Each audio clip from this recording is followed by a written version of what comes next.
할렐루야. 예, 오늘도 주의 전에 오신 여러분들을 사랑하고 축복합니다. 우리 옆 사람과 함께 믿음으로 교제하도록 하겠습니다. 하나님께서 우리와 함께 하십니다 라고 인사하겠습니다.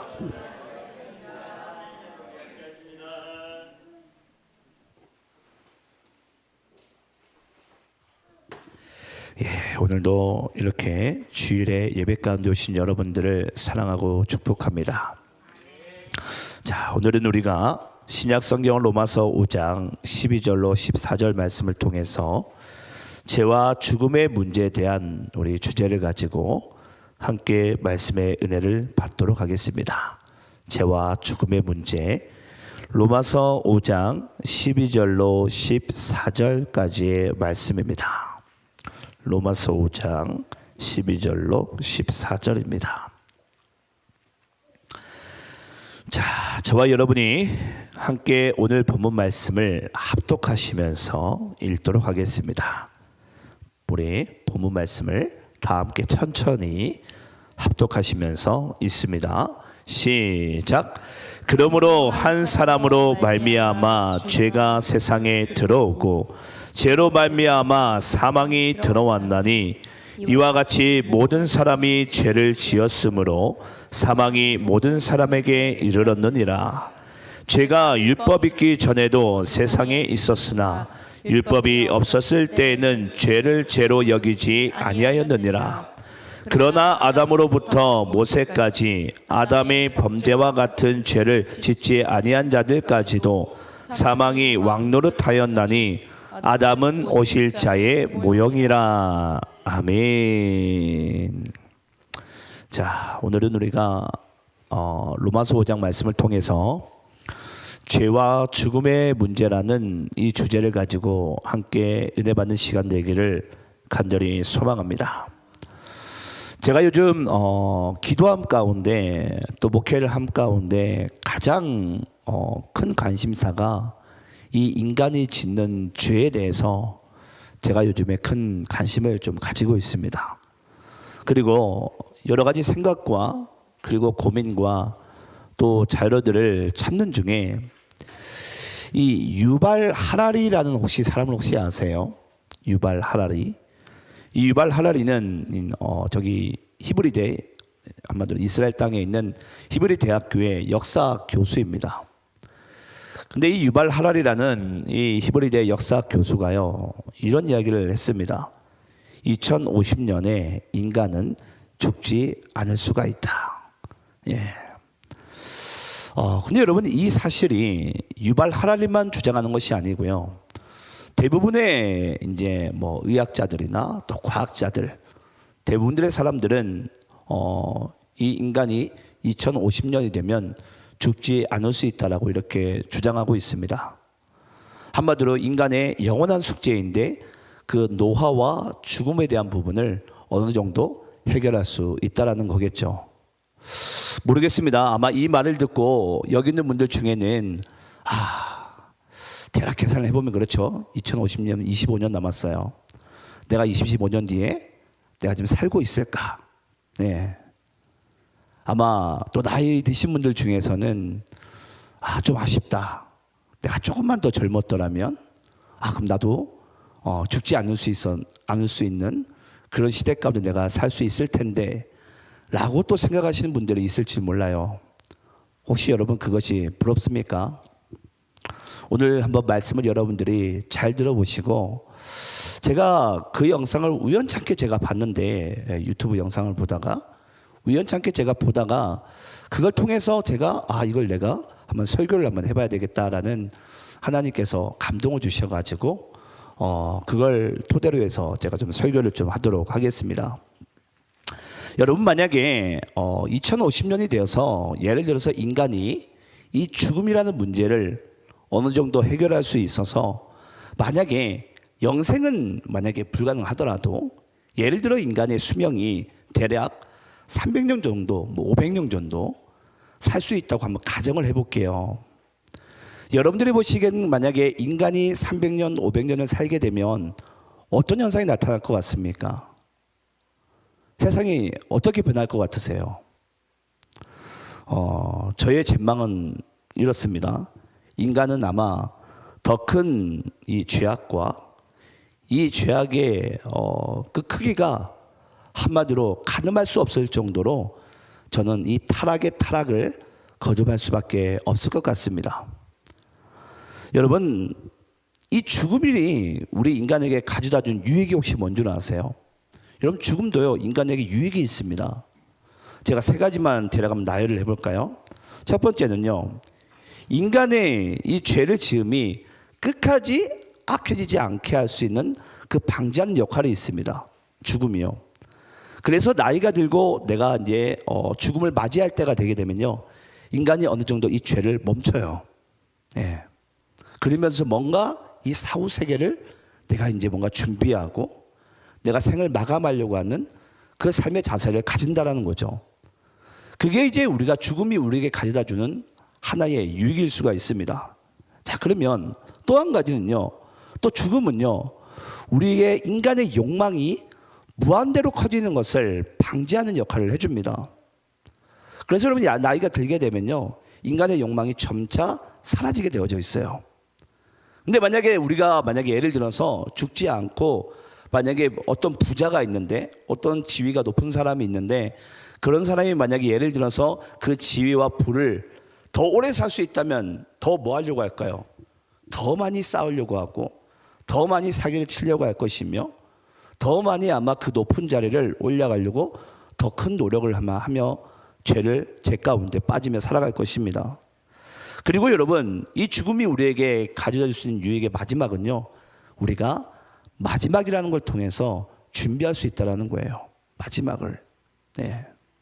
근데 만약에 여러분, 반대로 만약에 2050년대에 그 과학자들이나 의학자들 말대로 만약에 인간이 죽지 않을 수 있다면, 그럼 여러분 어떤 현상이 나타나게 되냐면요, 인간의 죄는 더욱 악해질 것이고요, 그리고 부와 지위를 가진 사람은 더욱더 그 자리를 빼앗기려고 놓치려고 하지 않을 것입니다. 그리고 약하고 가난한 자들은 더 가난할 수밖에 없고 더 약할 수밖에 없는, 한마디로 이 빈부의 격차는 훨씬 더 강해질 것입니다. 저는 그래서 인간이, 여러분, 이 죄성은요, 시간이 지나면 지날수록 우리는 더 악해지고 더 타락해질 수밖에 없어요. 우리 한번 따라서 해볼까요? 죽음은 죄성으로 물든 인간을 한없이 약해지지 않게 합니다. 그게 바로 여러분 뭐라고요? 죽음의 유익이에요. 죽음의 유익. 우리 한번 오늘 본문 12절 말씀 함께 한번 읽어볼까요? 자, 오늘 본문 12절 말씀입니다. 자, 12절 우리 함께 한번 읽어보도록 하겠습니다. 자, 시작. 그러므로 한 사람으로 말미암아 죄가 세상에 들어오고 죄로 말미암아 사망이 들어왔나니 이와 같이 모든 사람이 죄를 지었으므로 사망이 모든 사람에게 이르렀느니라. 자, 여러분 12절 말씀을 잘 보시게 되면, 그러므로 한 사람, 누굴 얘기하죠? 아담을 얘기하죠. 인류 최초 인간이죠. 그 한 사람으로 말미암아 세상에 뭐가 들어왔다고요? 죄가 들어왔어요. 원래 하나님께서 만드신 세상은 죄가 없었습니다. 네, 이걸 아셔야 됩니다, 여러분. 자, 그리고 죄가 들어오고 죄로 말미암아 세상에 뭐가 들어와요? 사망이 들어와요. 그러니까 하나님께서 원래 만드신 세상은 원래는 뭐가 없었죠? 죽음이 없었어요. 죽음이. 이 또한 여러분들이 잘 아셔야 돼요. 그러니까 하나님이 만드신 원래 창조의 세계는 죄가 없었고 죽음이 없었다라는 것입니다. 근데 중요한 사실은 보니까 죄로 말미암아 뭐가 생기게 됐다고요? 죽음이 만들어졌다고요. 우리 한번 창세기 2장 16절 17절 말씀을 읽어보도록 하겠습니다. 창세기 2장 16절 17절입니다. 제가 16절 말씀 읽어볼게요. 여호와 하나님이 그 사람에게 명하여 이르시되 동산 각종 나무의 열매는 내가 임의로 먹되 선악을 알게 하는 나무의 열매는 먹지 말라. 내가 먹는 날에는 반드시 죽으리라 하시니라. 자, 하나님께서 처음 입을 떼어서 이 죽음이라는 말씀을 하세요. 근데 여기서 선악은 뭐죠? 한마디로 죄죠. 선악과는 죄예요. 그러니까 죄로 말미암아 이 세상에 뭐가 들어왔다고요? 사망이 들어와요. 네, 죽음이 들어와요. 그래서 원래 하나님께서 만드신 이 세계는 한마디로 사망과 죄가 없었습니다. 자, 그럼 여러분 우리가 이것을 아셔야 돼요. 그러면 하나님께서 원래 아담에게는, 원래 인간에게는 원래 이 선악과를 먹을 수도 있고 안 먹을 수도 있는 뭘 주셨어요? 자유를 주셨죠. 자유. 맞습니까, 여러분? 여러분, 우리는요, 하나님께 순종할 수도 있고 순종할 수 없는 것이 바로 자유예요. 그게 바로 자유의 의미입니다. 자유의 의미. 자, 그런데 여러분, 우리가 이것을 아셔야 돼요. 자유란 내가 하나님의 뜻에 순종할 수도 있고 순종할 수 없는 것이 바로 자유예요. 근데 하나님께서 말씀하신 여러분, 진정한 자유란 뭐냐면요, 불순종을 선택할 수 있지만 그럼에도 불구하고 하나님께 순종할 수 있는 것을 선택하는 것이 뭐라고요? 하나님의 입장에서 진정한 자유예요. 다시 말씀드릴게요. 자유와 진정한 자유, 여러분 의미가 뭐냐면요, 자유란 내가 하나님의 뜻을 선택할 수도 있고 선택하지 않는 것이 자유예요. 근데 하나님께서 말씀하시는 진정한 자유란 내가 불순종할 수도 있지만, 그것을 선택할 수도 있지만 내가 하나님께 순종할 수 있는 것을 선택하는 것이 뭐라고요? 진정한 자유라고요. 또 이것을 우리가 다른 표현으로는 믿음이라고 이렇게 이야기를 합니다. 믿음. 예. 그래서 여러분, 하나님께서는요, 우리에게, 인간에게 자유를 주시되 진정한 자유를 주시기 원했어요. 진정한 자유를. 우리 다시 한번 따라해 봅시다.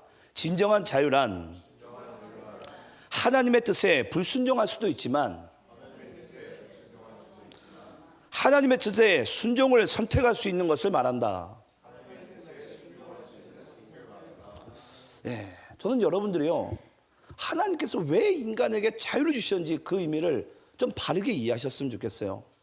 인간은 하나님의 뜻에 불순종하는 죄를 선택할 수도 있지만은 하나님은 하나님의 뜻에 맞는 순종할 수 있는 그 은혜를 선택할 수 있는 그 자유를 우리 인간에게 주신 거예요. 자, 그럼 여러분 잘 보세요. 이제 앞으로 우리는 이 AI 시대를 이제 살아간다라고 대부분의 사람들은 이야기를 하고 있습니다. 지금도 뭐 스마트폰이며 뭐 태블릿이며 뭐 노트북 뭐 데스크탑 할 것 없이 지금 다 이제 AI로 이제 다 이제 프로세서가 다 바뀌고 있습니다. 여러분, 그런 상황까지 우리가 알아야 될 것이 뭐냐면요, 하나님께서는 이 세상을 로봇과 살기를 원치 않으셨어요. 그러니까 어떤 입력값을 주게 되면 그 입력값대로 행하게 하는 그런 로봇과 이 세상을 하나님은 살기를 원치 않으셨어요. 하나님은 원래 누구와 살기 원하셨죠? 하나님의 뜻에 불순종을 선택할 수 있지만 하나님의 뜻을 선택할 수 있는 그 하나의 인격체와 하나님은 살기를 원하셨어요. 인격체와 뭘 할 수 있는 그 자유를 가지고 하나님의 뜻을 선택할 수 있는 그 인격체와.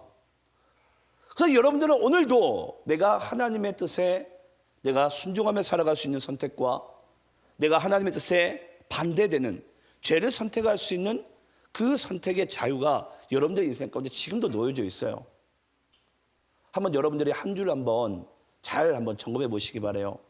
여러분들은 한 주간 어떤 인생을, 어떤 선택을, 어떤 자유 가운데 여러분 살아오고 계셨습니까? 여러분들은 정말 하나님께서 우리 인간에게 주기 원하셨던 그 자유를 하나님의 뜻 가운데 사용하고 살아오셨습니까?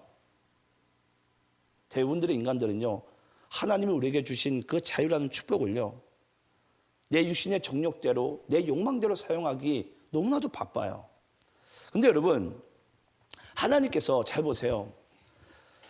분명히 하나님의 입장에서는 이 죄라는 것을 선택하면 안 되는데 인간이 죄를 선택해 버렸어요. 근데 인간이 죄를 선택하지 않았더라면 여러분, 세상에 뭐가 들어오지 않았습니까?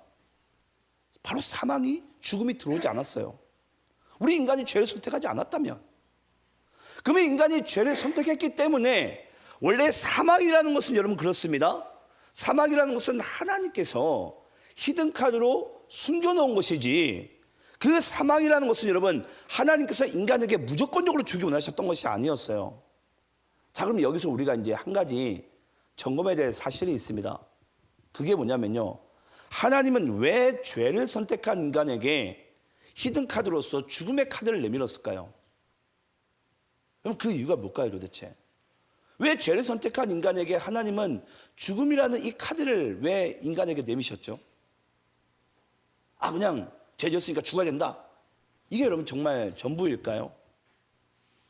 하나님이 죄를 선택한 인간에게 죽음이라는 히든 카드를 내미신 이유는요, 창세기 6장 3절 말씀 가운데 그 이유가 기록되어져 있습니다.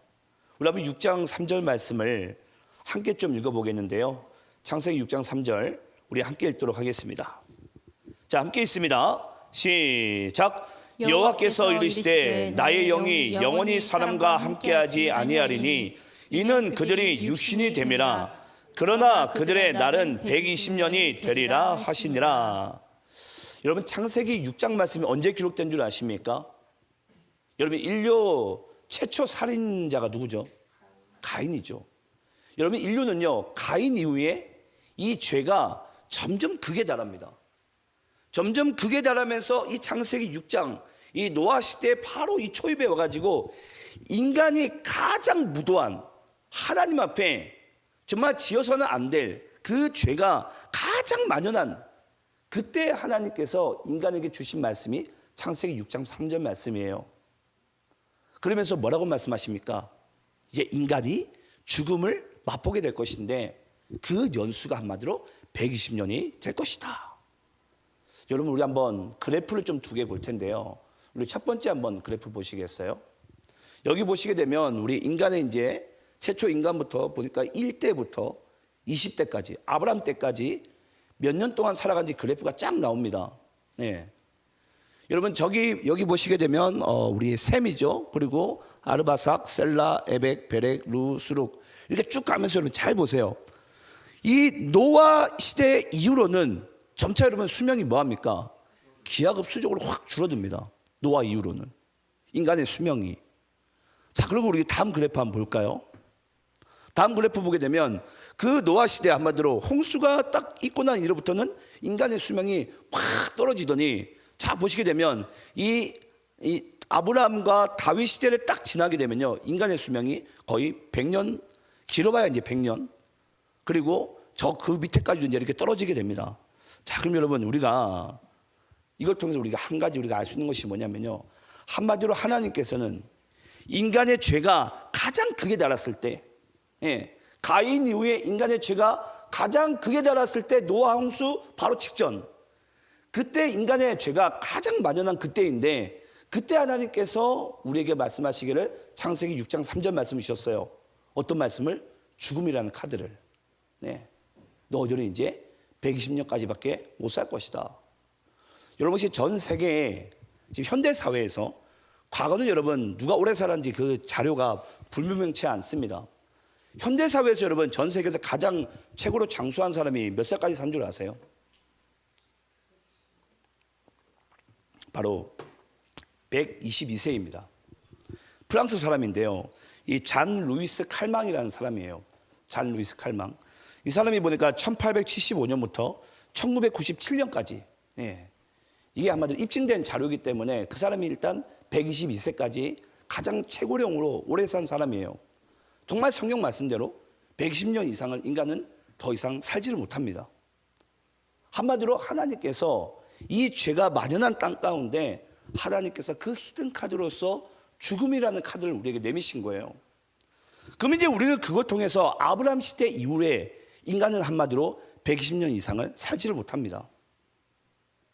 여러분 그걸 하나님께서 왜 이제 우리가 다시 질문을 던져보자면 왜 죄를 선택한 인간이 왜 하나님께서는 죽음이란 카드를 내미셨냐면요. 다시 한번 우리가 따라해 봅시다. 죽음은 죄성에 물든 인간이 점점 더 악화되는 것을 방지하게 하시는 것이다. 여러분 믿습니까?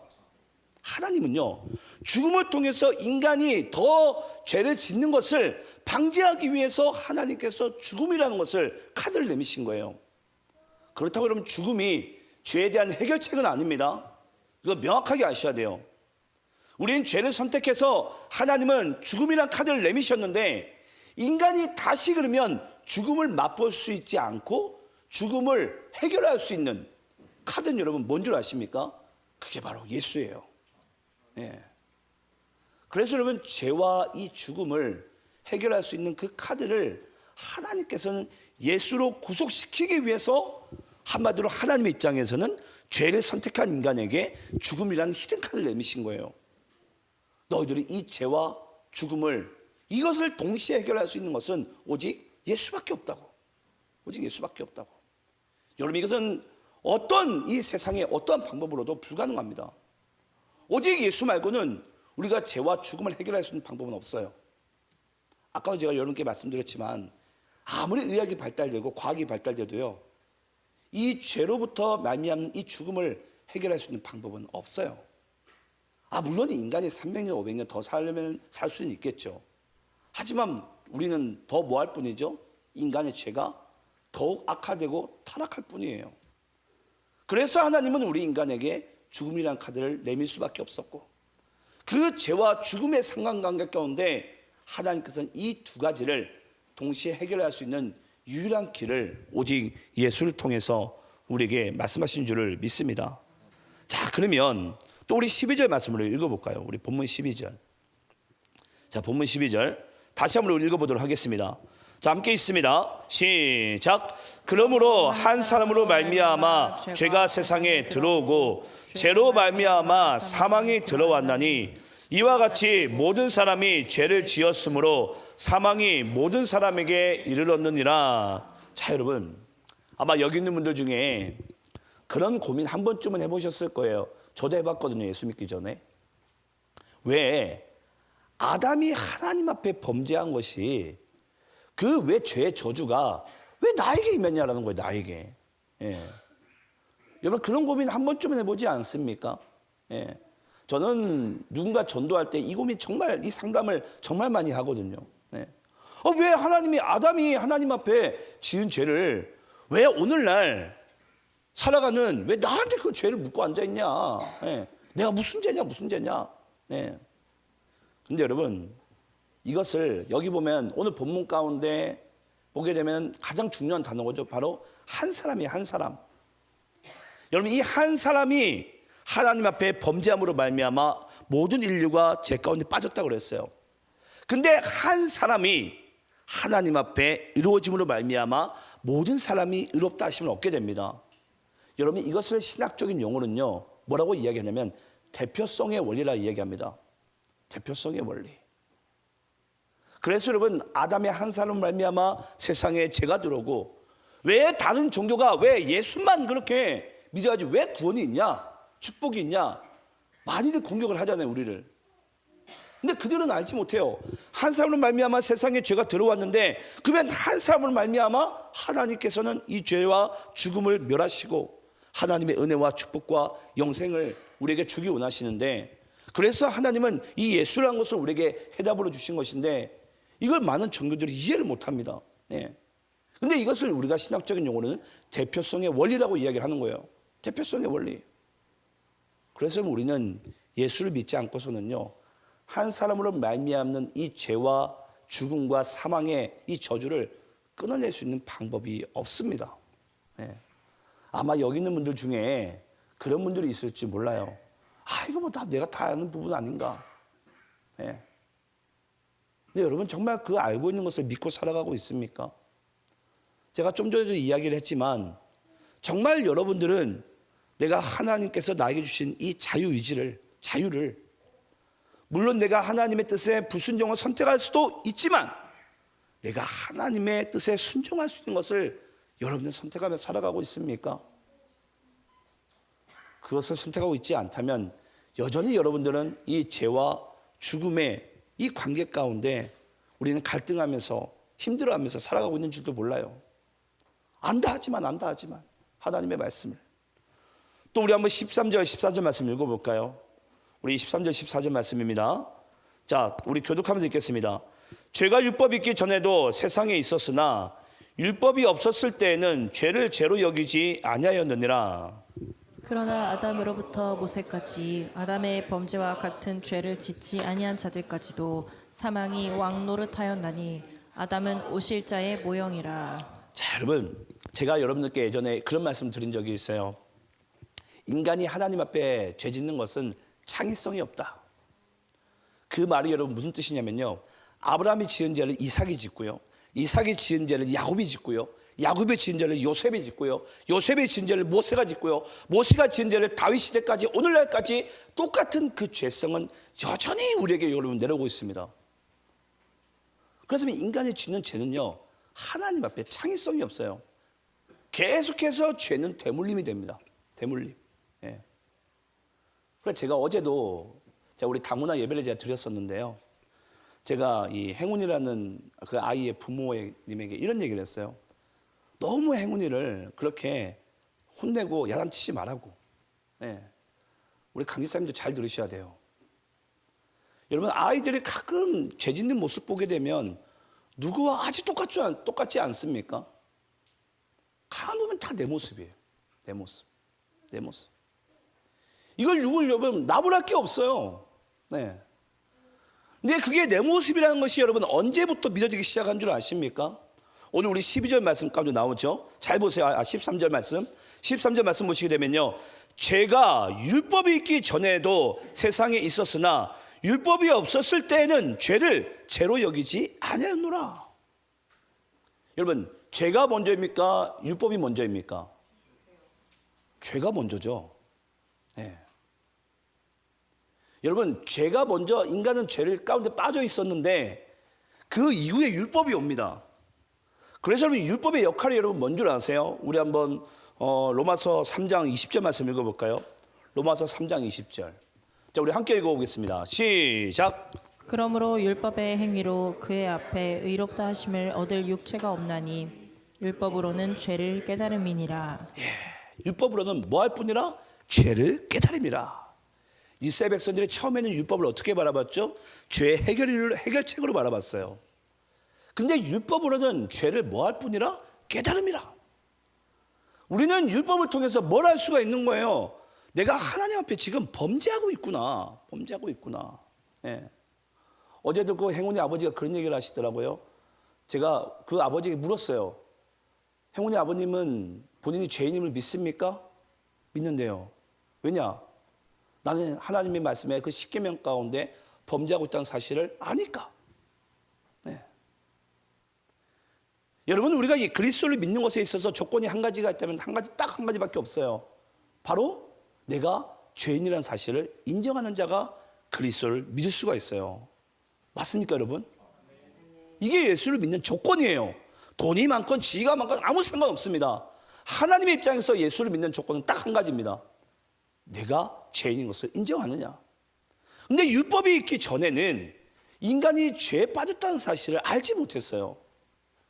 그래서 여러분 우리가 내 자녀의 모습을 보면서 내 자녀가 짓는 이 죄가 나로부터 말미암는 것을 언제 우리가 알게 되는 줄 아세요?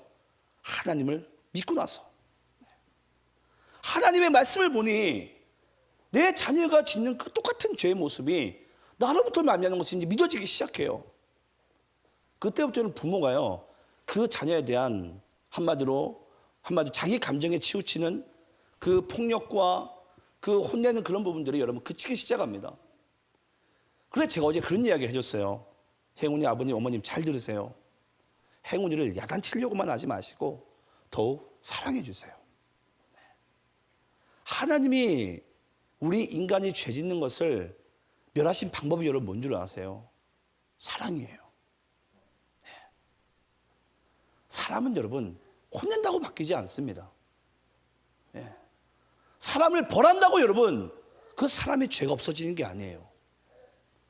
사람이 하나님 앞에 짓는 이 죄를 하나님의 입장에서 멸할 수 있는 가장 큰 위대한 방법은요 바로 사랑이었습니다.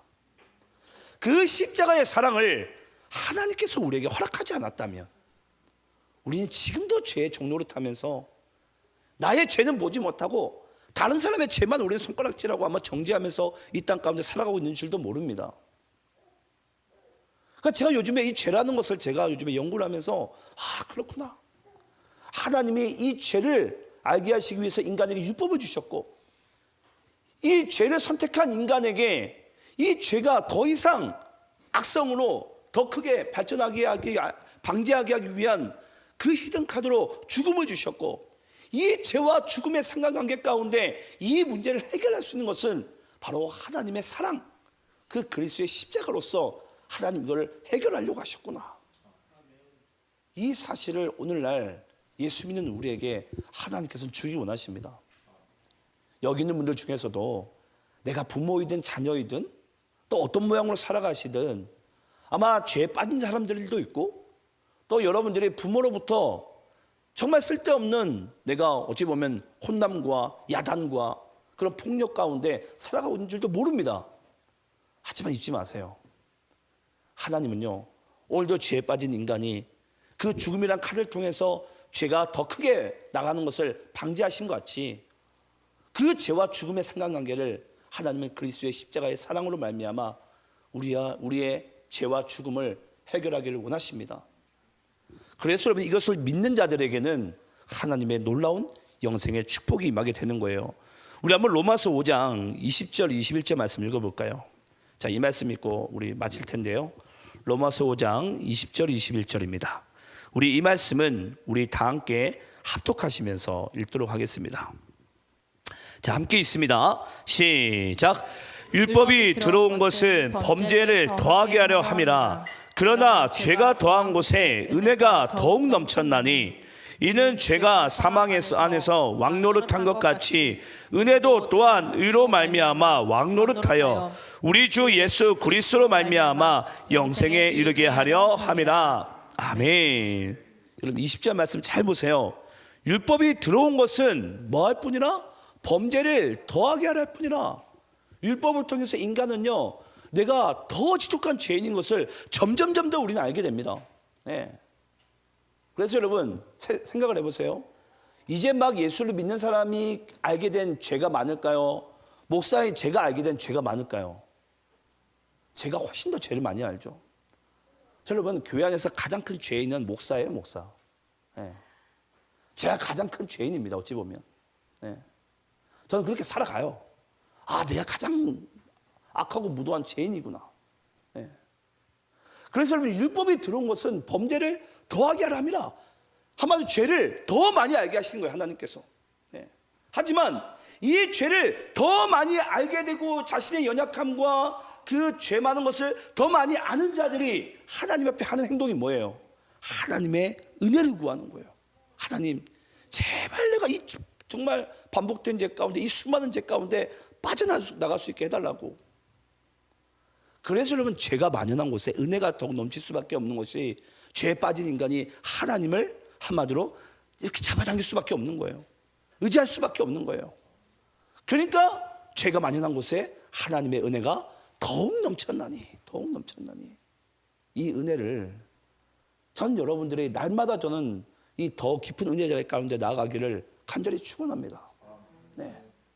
그러면서 21절 말씀 가운데 결국은 죄가 잠시 동안 우리에게 사망 안에서 왕노릇하였지만, 그와 똑같이 이제 그리스도라는 정말 이제 생명과 성령의 법이 우리의 삶 가운데 들어옴으로 말미암아 진정한 왕노릇을 영생에 이르도록, 영생에까지 우리의 삶 가운데 왕노릇 하실 수 있는 분이 바로 그리스도 예수인 줄을 믿습니다. 이제 제가 말씀을 여러분 마무리할게요. 오늘 말씀이 어찌 보면 어려울 수도 있고 쉬울 수도 있고요. 어렵다면 매우 어려울 수 있고 쉽다면 매우 쉬울 수도 있습니다. 하지만 여러분, 중요한 것은 뭐냐면요, 인간이 과학이 발전하고 의학이 발전한다고 인간이 영생할 수 있는 건 아니에요. 죽지 않는 게 아니에요. 오히려 여러분, 우리는 성경 말씀대로 하나님께서 정해놓으신 그 인간의 날수가 이제 120년이라. 우린 때가 되면 하나님 아버지께 가는 것이 여러분 은혜이자 축복입니다. 네.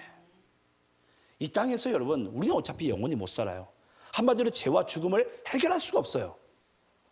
그래서 우리는 그리스도 십자가 예수를 믿고 하나님께서 허락하시는 그 삶 동안 우리 이 땅 가운데 충성되이 살아가시면서 내 자유를 불순종할 수 있지만 순종할 수 있는 것을 선택하며 살아가시면서 전 여러분들이 하나님의 더 큰 은혜와 생명의 축복 가운데 이 땅 가운데 살아가시기를 간절히 축원합니다. 기도하겠습니다.